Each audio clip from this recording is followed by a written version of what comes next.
आप सभी का स्वागत करती हूँ आपकी अपनी यूट्यूब चैनल मोटिवेशन बाय दीक्षा में। फ्रेंड्स, आज की वीडियो में हम बात करने वाले हैं कि हमारे बीएड फर्स्ट सेम के बच्चों ने ईपीसी की जो फाइल है बहुत ही सुंदर बनाई हुई है, जो मैं आप लोगों के साथ शेयर कर रही हूँ। ये जो फाइल है इस फाइल को बनाया है मौसमी ने। देन इसके बाद हमारी सेकेंड फाइल है, इसको बनाया है सोनाली ने। और इसके बाद हमारी जो नेक्स्ट फाइल है ये हमारी दिशा ने बनाया है। सभी बच्चों ने बहुत अच्छी फाइलें बनाई हुई हैं, जिससे मैं 2-3 फाइलें जो आप लोगों के साथ शेयर कर रही हूँ फ्रेंड्स। तो आप देखिए, सबसे पहले फाइल में इस तरीके से कवर लगाया और सामने डेकोरेट किया है। फाइल का नाम लिखा है कि फाइल का नाम क्या है, EPC file reading and reflecting on text. इसके बाद आप फ्रंट पेज तैयार कर लीजिएगा। फिर उसके बाद आप अपना इंडेक्स बनाइए। इंडेक्स आप देख सकते हैं कितना सुंदर बना है इंडेक्स। इंडेक्स में आप लिख सकते हैं कि आपके क्या क्या टॉपिक हैं। पठन कौशल, पठन के लिए सृजनात्मक वातावरण, रीडिंग, कक्षा पुस्तकालय, स्वर पठन एवं मौन पठन क्या है, इसके फोल्डिंग, अलग अलग पाठों का पठन, पढ़ने के लिए आवश्यक पठन। इसके बाद आप देख सकते हैं जो हमारा पहली यूनिट का पहला टॉपिक है यूनिट फर्स्ट में क्या दिया है आपका पठन कौशल। इसके बारे में आपको लिखना है। पठन कौशल होता है क्या है, इसके सामने पिक्चर्स क्रिएट करनी है जिससे हमारी फाइल बहुत ही ज़्यादा सुंदर लगने लगती है। तो पठन के बारे में आप लिखिएगा। फिर उसके बाद हमारी जो नेक्स्ट टॉपिक है वाचन मुद्रा, वाचन शैली, इनके बारे में लिखना है। देन नेक्स्ट है पढ़ते समय किन किन बातों को ध्यान में रखना चाहिए, इनके पॉइंट्स के बारे में लिखिएगा और इसके सामने इसकी पिक्चर्स क्रिएट कर लीजिएगा। देन नेक्स्ट है पढ़ने के महत्व क्या क्या हो सकते हैं। फिर उसके बाद है हमारा यूनिट एक्टिविटी, यानी कि सेकेंड एक्टिविटी में हम आ जाते हैं। एक्टिविटी सेकेंड में लिखा है कि पठन के लिए सृजनात्मक वातावरण, पढ़ने के लिए कैसा एनवायरनमेंट होना चाहिए। इसके सामने बहुत ही सुंदर पिक्चर्स क्रिएट किया है इन्होंने। फिर अगला जो हमारा टॉपिक है सक्रिय वातावरण के निर्माण के प्रयास, कौन कौन से प्रयास हो सकते हैं। बहुत ही सुंदर तरीके से बनाया है, आप देख सकते हैं। इस बच्चे की फाइल तो बहुत ही अच्छी है। फिर लिखा हमारा सक्रिय वातावरण के क्या क्या निर्माण है, इसके क्या उपाय हैं। फिर हम आते हैं अपनी एक्टिविटी थर्ड में लिखा है रीडिंग क्लब क्या होता है, इनके बारे में आपको एक्सप्लेन करना है और इसके सामने इसकी पिक्चर्स बनानी है। फिर हमारी नेक्स्ट एक्टिविटी होती है एक्टिविटी 4 में हमारा है पुस्तकालय की व्यवस्थाएं, क्या क्या पुस्तकालय की व्यवस्थाओं में लाइब्रेरीज कैसी होनी चाहिए, किस तरीके से सिस्टमेटिक होनी चाहिए, पुस्तकालय में क्या क्या फैसिलिटीज़ होनी चाहिए, इनके बारे में लिखा है और प्रॉपर इतने सुंदर तरीके से पिक्चर्स लगाया है। पुस्तकालय के उपकरण, टूल्स क्या क्या हो सकते हैं। कक्षा पुस्तकालय के महत्व, इनकी नीड क्या है। आप देख सकते हैं बहुत ही सुंदर स्केचिंग किया है, इसमें कटिंग करके एक एक चीज़ लिखा है। पुस्तकालय के लिए महत्वपूर्ण क्या क्या चीज़ें हैं। फिर है स्वास्थ्य का विकास करना, उसके बाद है विद्यालय के प्रति रुचि। देन नेक्स्ट है अतिरिक्त समय, संस्कृति विकास, इन सभी के बारे में इन्होंने लिखा है। फिर हम आते हैं अपनी एक्टिविटी फिफ्थ में हमारा जो टॉपिक दिया है पठन वाचन क्या है, इसके बारे में लिखना है। इसके बारे में फिर इसके टाइप्स, कितने टाइप्स के होते हैं। मौन वाचन, पठन वाचन किसे कहा जाता है, मौन वाचन के महत्व, इनके महत्व देखते हैं हम क्या क्या लिखा हुआ है।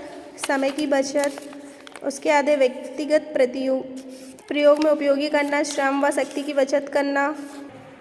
फिर हम देखते हैं मौन वाचन के उद्देश्य, ज्ञानात्मक, रुचि, मौन, अभिवृत्ति। फिर नेक्स्ट है मौन वाचन के तथ्य, मौन वाचन के प्रकार। फिर एक्टिविटी 6 में आते हैं हम। एक्टिविटी 6 में इसके फोल्डिंग के बारे में लिखना है, इसके सामने इसके पिक्चर्स।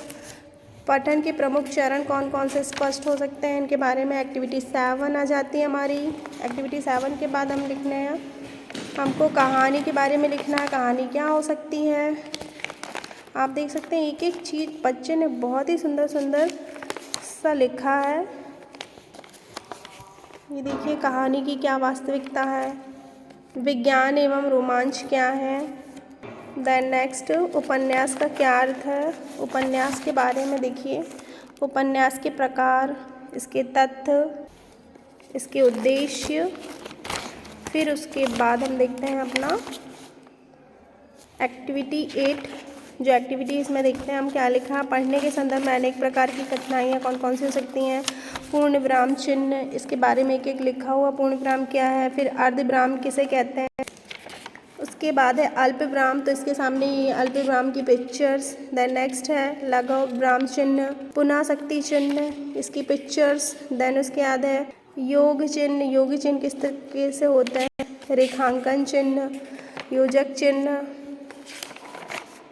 ये सारे चिन्हों के बारे में एक्सप्लेन किया। फिर यूनिट सेकंड में आ जाते हैं हम। एक्टिविटी फर्स्ट, समझ और पठन बोध, इनके बारे में लिखना। इसके सामने इसकी देन विशेषताएं, अधिगम, इसके बाद प्रोफेसर दुबे जी के अनुसार लर्निंग क्या होता है। एक्टिविटी 10 है हमारी, भाषा एवं वाक्य के स्तर से अधिक हैं, सामाजिक प्रचलनों से भाषा का व्यवहार का संबंध, भाषा विचार की व्यवस्था। देन नेक्स्ट, भाषा के बारे में बताना आपको। एक्टिविटी 11, एक्टिविटी 11 में आपका शब्दकोश, विश्वकोश, इंटरनेट, क्या क्या कहलाते हैं शब्दकोश, इसके सामने पिक्चर्स, डिक्शनरी, देन विश्वकोश, फिर इसके बाद इनकी पिक्चर्स, और देन इंटरनेट, इंटरनेट का क्या क्या यूज़ है, इसके सामने इसकी पिक्चर्स क्रिएट करनी है। एक्टिविटी 12, इसमें आते हैं हम स्कीम और स्कैनिंग में क्या अंतर है के बारे में बताना है। स्कीम का क्या। यूनिट थर्ड में एक्टिविटी 13, पठन का अर्थ, पठन के प्रकार, उसके बाद पठन की विधियाँ। देन एक्टिविटी 14, शिक्षण कौशल क्या है और कौशल के कितने प्रकार हैं। ये देखिए, कौशल के प्रस्तावना कौशल, खोजपूर्ण कौशल, व्याख्यान कौशल, श्यामपट्ट कौशल, इतने सारे कौशल इनके बारे में लिखा गया है। दी एंड। दैट मीन्स ये इस तरीके से हमारी फ़ाइल कंप्लीट हुई। तो आप देख सकते हैं इस बच्चे ने कितनी अच्छी फ़ाइल बनाई है, बहुत ही सुंदर फाइल है ये।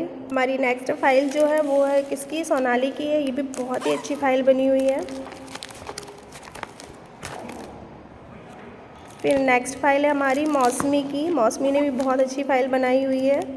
आप देख सकते हैं एक एक एक्टिविटी के सामने इन बच्चों ने बहुत ही अच्छी अच्छी पिक्चर्स क्रिएट किया है। तो फ्रेंड्स, कैसी लगी आपको हमारी आज की वीडियो? अच्छी लगी तो प्लीज़ लाइक करें, कमेंट करें एंड सब्सक्राइब करना बिल्कुल ना भूलिएगा। तो thanks for watching, like and subscribe this video. Thank you friends, bye bye friends.